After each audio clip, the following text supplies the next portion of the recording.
Estrategias para mejorar la comunicación en el aula para la Corporación Universitaria del Caribe, CECAR, licenciatura en inglés, segundo semestre, asignatura Taller de Lenguas, de la profesora Paola Figueroa. Trabajo organizado por Danilo Salazar Correa, CAUPA C Medellín, abril del 2019. Introducción, la comunicación. Elementos de la comunicación: el emisor, quien envía el mensaje; el canal por donde se envía el mensaje; el código, conjunto de signos con los que forma el mensaje. Mensaje, lo que el emisor le dice al receptor. Receptor es quien recibe el mensaje del emisor. Contexto, lugar en donde se lleva a cabo el proceso comunicativo. Y el referente, lo que se evoca en el mensaje. Así que la comunicación ha sido parte esencial de la humanidad. El hombre se ha comunicado de diferentes formas, formando así un lenguaje mundial. Desde nuestros ancestros, los cuales usaron el lenguaje de señas, luego evolucionó a signos y pinturas rupestres encontradas en montañas y valles. Y por último, el lenguaje oral, que vino a ser el más fácil, avanzado y necesario en nuestra vida. En el siglo XXI, ya la globalización ha hecho su parte en introducir el lenguaje internacional a nuestra sociedad. Ahora encontramos escuelas, universidades y aulas académicas donde se enseñan lenguas extranjeras necesarias para la comunicación global. El aula es el mecanismo más certero para la comunicación entre docente y alumno. Aquí podemos poner a prueba estrategias que ayuden a mejorar esa comunicación por medio de preguntas, explicaciones, comentarios, dudas, las cuales se podrán usar para mejorar la interactuación entre todos los convocados. Y es la oportunidad para la investigación de nuevas formas o estrategias que podemos usar para mejorar nuestra enseñanza en la escuela. Comunicación verbal. La comunicación en el contexto del aula se basa tanto en la enseñanza por escrito como en la enseñanza verbal, la cual usa métodos y partes de nuestro cuerpo para dar a entender un mensaje. Los elementos que contiene la comunicación verbal son el tono, ritmo, volumen, silencio, timbre, como también tenemos expresión facial, mirada, postura, gestos y proximidad. Todos estos elementos son de suma importancia en la comunicación. Si alguno de ellos faltare, habría una ruptura en la comunicación con los demás. Es importante que en el aula sea de sumo cuidado la forma como nos expresamos como docentes, ya que al hacerlo indebidamente daremos un mensaje negativo al oyente. Por consecuencia, esa comunicación no dará resultados positivos entre los interlocutores. La comunicación no verbal consiste en el uso de sistemas no lingüísticos. En este caso, el emisor y el receptor se limitan a interactuar en forma de lenguaje gestual, la mímica, ideogramas, que es una especie de signos, pictogramas, que son especies de señales, los jeroglíficos, etc.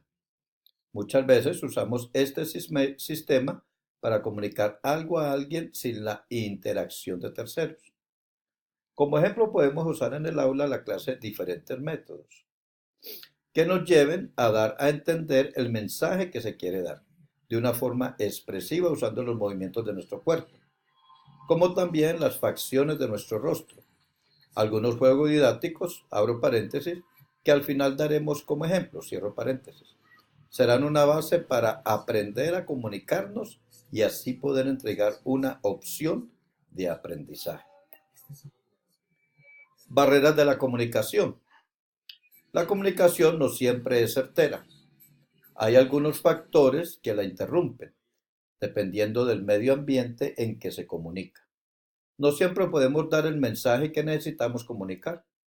Las barreras que se presentan hacen casi imposible poder determinar la causa de la ruptura, ya que el emisor o el receptor no están interesados en recibir o enviar el mensaje. Y esto lo podemos notar en el aula de clase cuando el alumno, abro paréntesis, emisor o receptor, cierro paréntesis, interpreta mal el mensaje o cuando el docente, abro paréntesis, receptor o emisor, cierro paréntesis, le falta atención a lo que está recibiendo o transmitiendo.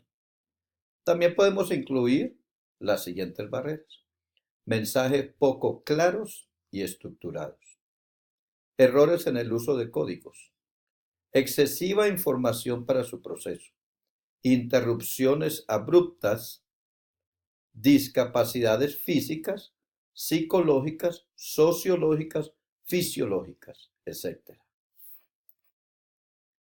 Estrategia de comunicación.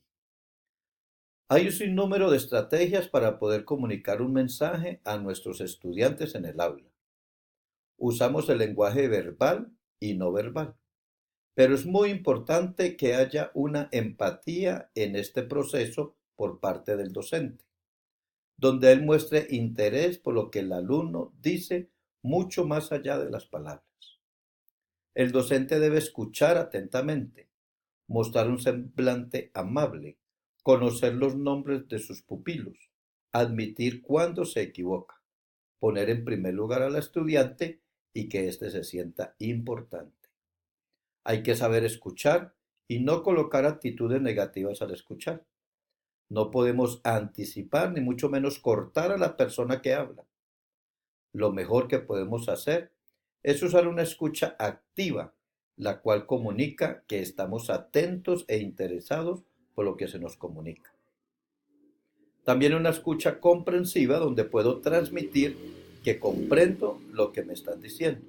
Y por último, la escucha selectiva donde voy a realizar preguntas sobre el mensaje que se transmitió y que me interesa.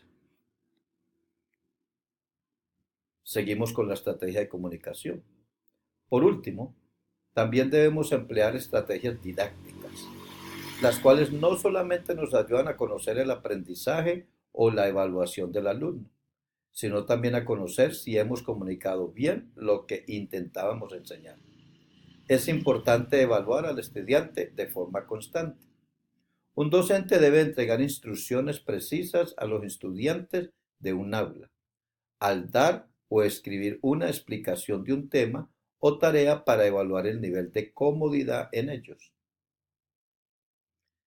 Pedir la participación del estudiantado en los foros o discusiones grupales, para que ellos se sientan cómodos y aprendan a interactuar en público y libremente puedan intercambiar ideas.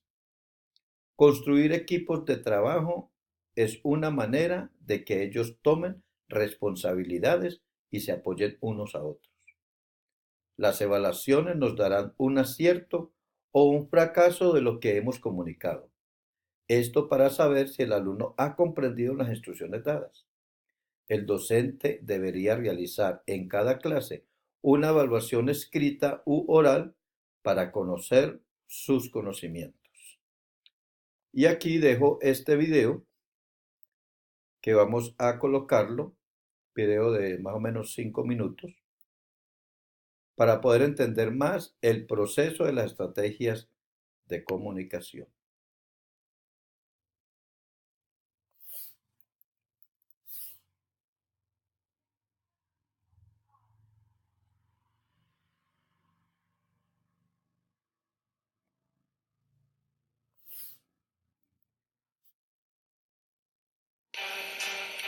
Hola, te doy la más cordial bienvenida. En este video conocerás diferentes estrategias para la comunicación educativa que puedes implementar en tu labor docente. Comencemos con la acción comunicativa. La acción comunicativa tiene una función mediadora que conecta objetos y mundos para alcanzar propósitos comunes. Es una estructura de intercambio de información donde tanto el individuo emisor como el receptor se unen a través de un canal físico que ambos usan para expresar y percibir información.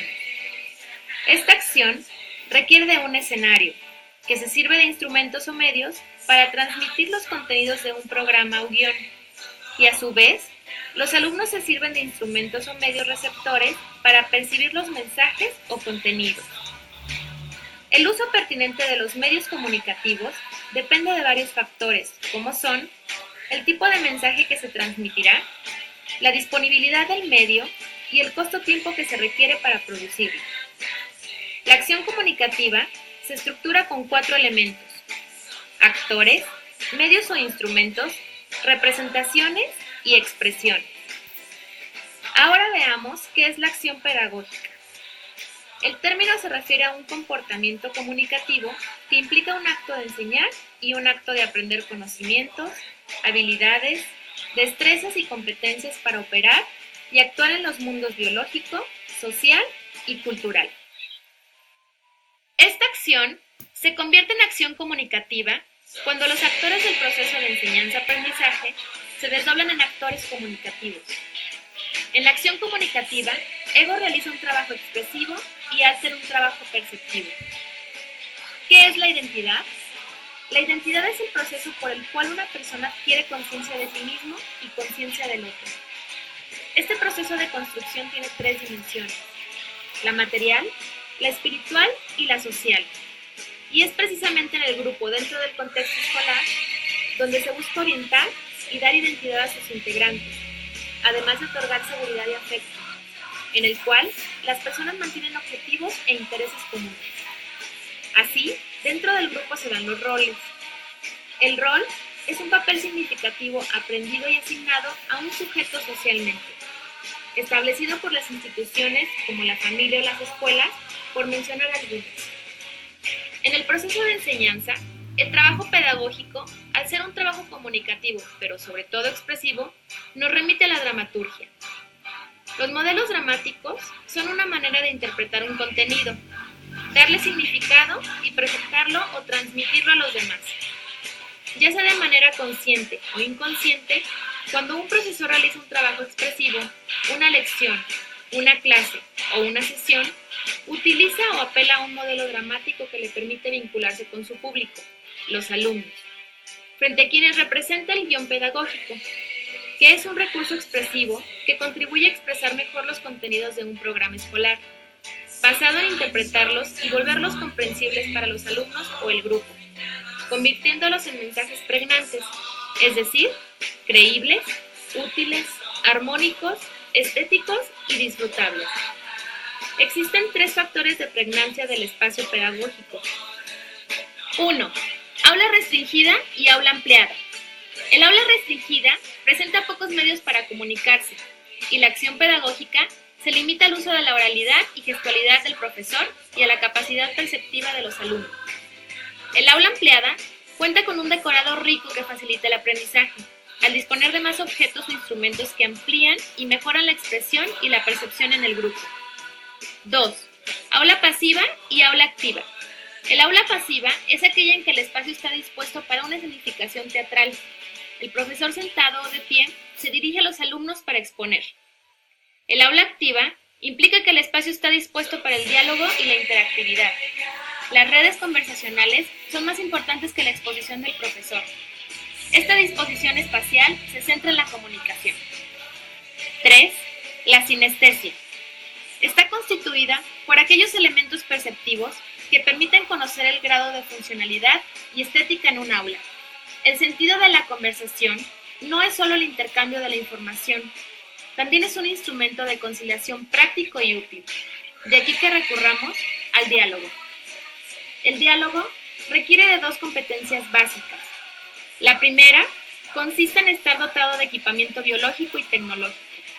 Y la segunda se trata de una competencia moral, fundamentada en el principio ético: mi derecho a hablar es mi obligación escuchar. Espero que el contenido de este video te sea de utilidad. Gracias.